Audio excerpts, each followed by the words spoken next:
দর্শক বন্ধুরা, welcome back to my YouTube channel. বন্ধুরা, আমার ইউটিউব চ্যানেলে আপনাদের সকলকে স্বাগত জানাই। তো চলুন বিভিন্ন স্বনামধন্য পত্র পত্রিকায় প্রকাশিত কয়েকটি বিশেষ খবর দেখে নেওয়া যাক। প্রতিবাদী কলমে প্রকাশিত বিশেষ খবরটি হল, আজ দিয়ে ঘোষণা, রাজ্য সরকারের কর্মচারীদের জন্য 29 ফেব্রুয়ারি বৃহস্পতিবারের মন্ত্রিসভার বৈঠক। কিছু সংবাদ বয়ে আনছে, কারণ আসন্ন লোকসভা নির্বাচনের আগে হয়তো এই মন্ত্রিসভার বৈঠকই শেষ বৈঠক। কারণ 1 মার্চ বিধানসভার বাজেট অধিবেশন শুরু হচ্ছে, 5 মার্চ শেষ হবে। খুব নিকটে লোকসভা নির্বাচনের দিন তারিখ ঘোষণা হতে পারে। তার আগে বৃহস্পতিবারের মন্ত্রিসভার বৈঠক যথেষ্ট গুরুত্বপূর্ণ। মুখ্যমন্ত্রী রাজ্যে ছিলেন না বলে একদিন পিছিয়ে করা হচ্ছে। সেই দিক থেকে বৃহস্পতিবার মন্ত্রিসভার বৈঠক অনুষ্ঠিত হবে। এই মন্ত্রিসভার বৈঠকের দিকেই তাকিয়ে রয়েছেন রাজ্যের কর্মচারীরা, অবশ্যই অবসরপ্রাপ্তরাও। কারণ লোকসভা নির্বাচনের আগে এক দফায় ডিআর ঘোষণা করতে পারে সরকার, আর তার জন্য এই দিনের মন্ত্রিসভার বৈঠক যেন চর্চার অন্যতম দিন। তবে রাজ্যে বিজেপি সরকার আসার পর ডিআর নিয়ে যত হইচই শুরু হোক না কেন, সরকার তার মতো করে দিচ্ছে। এখনও 26% ডিআর পাওনা এই রাজ্যের সরকারি কর্মচারী অবসরপ্রাপ্তরা। সেই দিক থেকে কত শতাংশ মিলবে নাকি মিলবে না, সবই নির্ভর করছে মানিক সাহার সরকারের উপরে। সব মতের কর্মচারীদের পাশাপাশি অবসরপ্রাপ্তদের দাবি বকেয়া ডিআর মিটিয়ে দিতে হবে।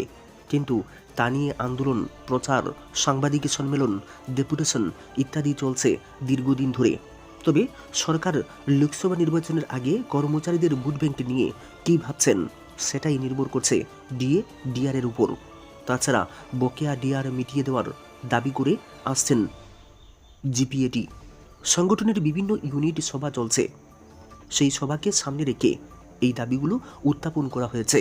উল্লেখ্য, আগামী 6 মার্চ মহাকরণে গিয়ে মুখ্যমন্ত্রীর উদ্দেশ্যে পেনশনারদের 12 দফা দাবি সম্বলিত স্মারকলিপি তুলে দেওয়া হবে বলে সংগঠনের নেতৃত্ব জানিয়েছেন। সংগঠনের কেন্দ্রীয় কমিটি স্মারকলিপি প্রদান করবে। তাছাড়া ইউনিটগুলো এসডিএমের মাধ্যমে মুখ্যমন্ত্রীর উদ্দেশ্যে স্মারকলিপি তুলে দেবে। উল্লেখ্য, সংগঠনের বিভিন্ন ইউনিট সম্মেলন চলছে। ইতিপূর্বে বিভিন্ন ইউনিটের সম্মেলন সম্পন্ন হয়েছে। কৈলাসহরে ইউনিট সম্মেলন অনুষ্ঠিত হয়েছে। সভাপতি কিশোর কুমার ঘোষ পতাকা উত্তোলন করেছেন। কেন্দ্রীয় কমিটির পক্ষে সহসভাপতিদ্বয় ভাস্কর দেববর্মা ও নারায়ণ চন্দ্র বণিক, সাধারণ সম্পাদক বাদল বৈদ্য, প্রচার ও মুখপত্র সম্পাদক প্রবীর সরকার সভায় বক্তব্য রেখেছেন। জিপিএটির ধারাবাহিক আন্দোলন কর্মসূচি উল্লেখ করা হয়েছে। সংগঠনকে শক্তিশালী করার উপর আলোচনা হয়েছে। সভাপতি মণ্ডলীতে ছিলেন কিশোর কুমার ঘোষ, অর্চনা চক্রবর্তী, মিহিরকান্তি দাস। সাংগঠনিক কাজকর্ম শেষে নতুন কমিটি গঠিত হয়েছে। সভাপতি, সম্পাদক ও কোষাধ্যক্ষ পুনরায় নির্বাচিত হয়েছেন কিশোর কুমার ঘোষ, তরুণ কুমার দেব ও চম্পেশ ভট্টাচার্য। বামগ্রেসে থাবা বিজেপির। বাধারঘাটে কংগ্রেস সিপিএমের ঘুরে দফাওয়ারি থাবা বসাচ্ছে বিজেপি। দলের তরফে কর্মসূচি চলছে বিভিন্ন জায়গায়। 1 নং ও 2 নং বুথের হাইরমারা এলাকায় 25 পরিবারের 80 জন ভোটার সিপিএম ও কংগ্রেস ছেড়ে বিজেপি দলে সামিল হয়েছেন বলে নেতৃত্ব জানিয়েছেন। তাদের বরণ করে নিয়েছেন এলাকার বিধায়ক মীনারানী সরকার সহ অন্যান্যরা।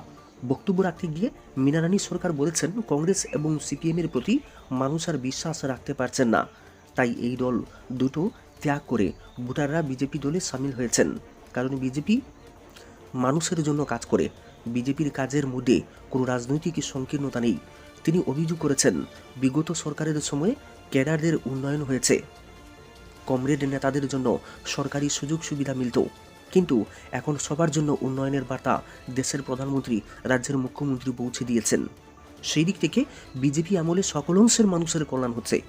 বর্তমান সরকারের সময়ে উন্নয়নমূলক কাজের বিষয়গুলো তুলে ধরে আসন্ন লোকসভা নির্বাচনে তার নিরিখে বিজেপি রেকর্ড ভোটে জয়ী হবেন বলে শ্রীমতী সরকার আশা প্রকাশ করেছেন। উল্লেখ্য, বাধারঘাট জুড়ে ধারাবাহিকভাবে কর্মসূচি চলছে। 15 জন বিজেপি বিধায়ককে বহিষ্কার। হিমাচল প্রদেশে বিজেপির 15 জন বিধায়ককে বহিষ্কার করলেন সেই রাজ্যের বিধানসভার স্পিকার কুলদীপ সিং পাটানিয়া।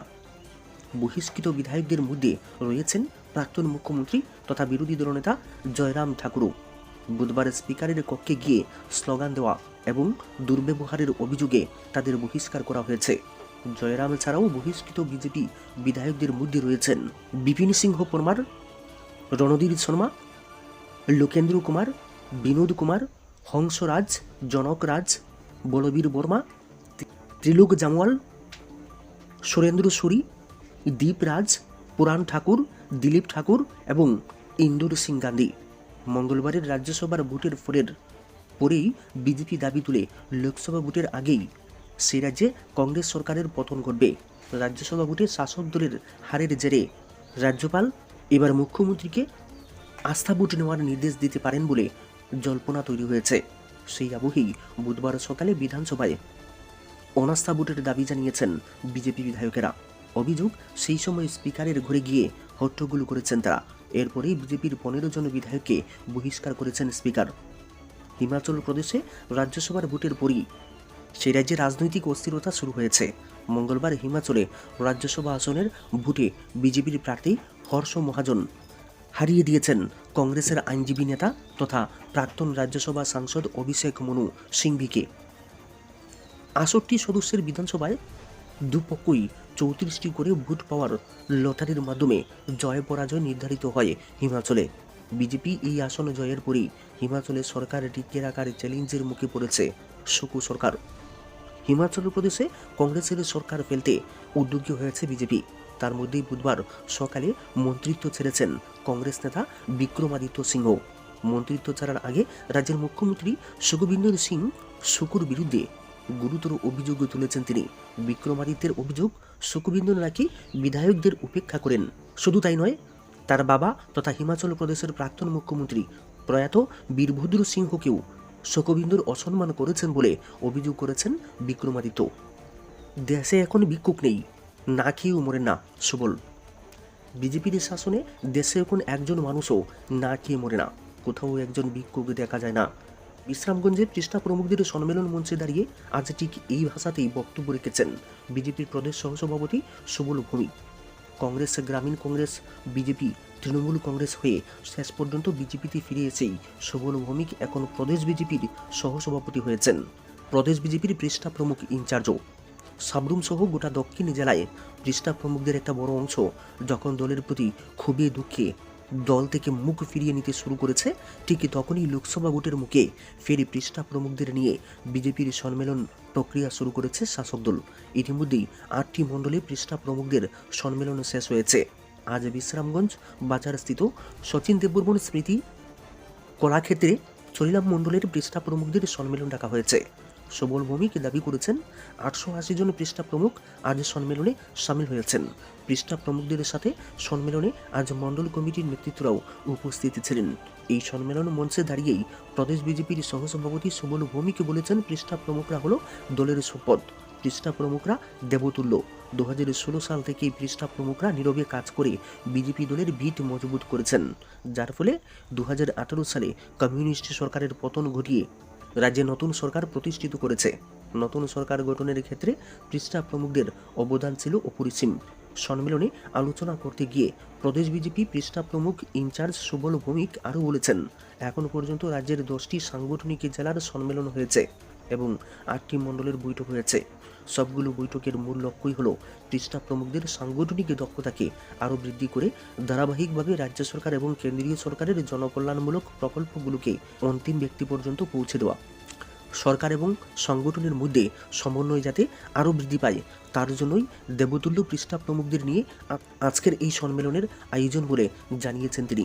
চরিলাম মণ্ডল সভাপতি রাজকুমার দেবনাথ বলেছেন, চরিলাম বিধানসভা কেন্দ্রের প্রত্যেকটি বুথে 31 জনের কমিটি রয়েছে, তার মধ্যে 20 জন হল পৃষ্ঠা প্রমুখ। সর্বমোট 880 জন পৃষ্ঠা প্রমুখ নিয়ে শুরু হয়েছে সম্মেলন।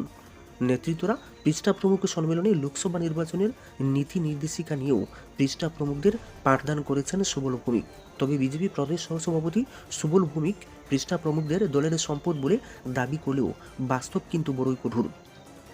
এটা ঘটনা 2016 সাল থেকেই রাজ্যে পৃষ্ঠা প্রমুখরা নীরবে কাজ শুরু করে, কিন্তু 2018 সালে বিজেপি ক্ষমতায় আসার পর এই পৃষ্ঠা প্রমুখদেরকেই বেমালুম ভুলে গিয়েছিল দল। এক প্রকার ব্যর্থ করে রাখা হয়েছিল। পরিবার পরিজন নিয়ে কায়ক্লেশের মধ্যে দিন গুজরান করতে হতো। তার উপর পৃষ্ঠা প্রমুখদের উদ্দেশ্যে জনৈক বিধায়কের অশালীন শব্দচয়ন যাকে কেন্দ্র করে গোটা রাজ্যে পৃষ্ঠা প্রমুখরা প্রচণ্ড ক্ষুব্ধ।